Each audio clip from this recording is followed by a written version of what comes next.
छो त वीचारियूं में मां आहियां जो मेज़बान जावेद उस्मान बिजराणी असां सां शरीक गुफ्तगू आहिनि इलाइक़े जी अहम शख्सियत सरदार मीर महबूब अली ख़ान बिजराणी। असीं उन सां ज़िले जी जेकी सियासी सूरत हाल आहे ऐं इलाइक़े जी सूरत हाल आहे उन हवाले सां गुफ्तगू कंदासीं। अचो साईं जन सां ॻाल्हायूं। जेतिरे क़दुरु त मुंहिंजो ट्रम्प रहियो उन मंझि मां हर साल असां बजट कराईंदा हुआसीं। उन मंझि असां काफ़ी स्कीमां बि ॾिनियूंसीं मेंबरनि खे जेके कम ज़ाहिर आहिनि ईअं त उहे लिखियल कोन्हनि।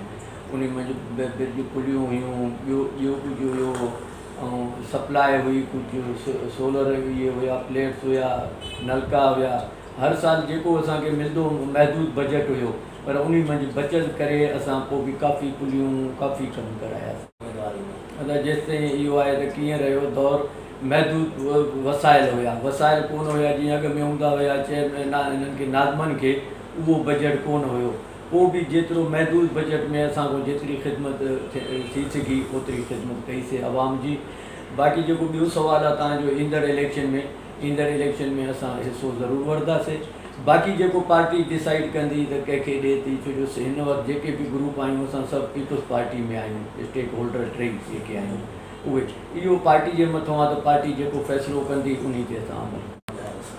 अगरि जेसिताईं अमन अमान आहे SP साहिबु असांजो असद रज़ा साहिबु जेको अॻियों ट्रम्प रहियो हिते उन में तमामु बहितरु हलियो।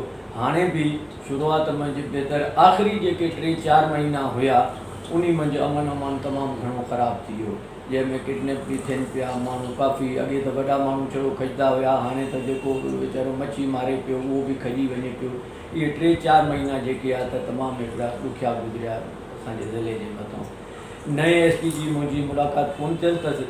बाक़ी जेकी रिपोर्टेशन जे बारे में हुन में ॿुधूं था त तमामु सुठो ऑफिसर आहे ऐं इनशाला असांखे उमेदु आहे त नओं SP साहिबु जंहिंमहिल ईंदो त इनशाला अमन अमान क़ाइमु थींदो।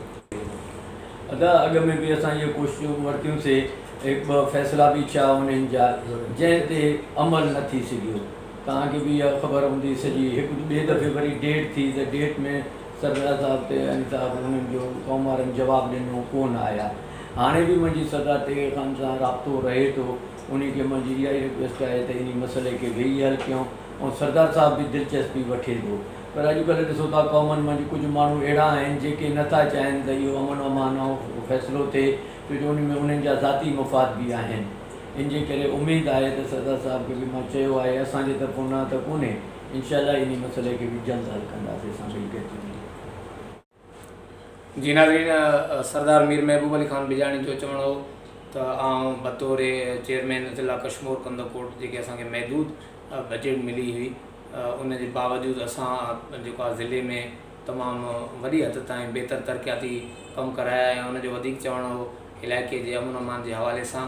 उनजो चवणु हो SSP असद रज़ा शाह जो शुरूआती जेको दौरु हुयो उहो बहितरु रहियो ऐं गुज़िरियल 1-2 महीननि खां जेको आहे वारदातूं जेका वाजियूं थियनि पियूं असां हिननि जी जेको आहे त इन्हनि ते असांखे ॻणती हुई। ऐं जेको नओं ईंदड़ SSP आहे अमजद शेख, उन जे हवाले सां साईं जन जो चवणु हो त अमजद शेख सां मुंहिंजी फेस टू फेस मुलाक़ात न थी आहे।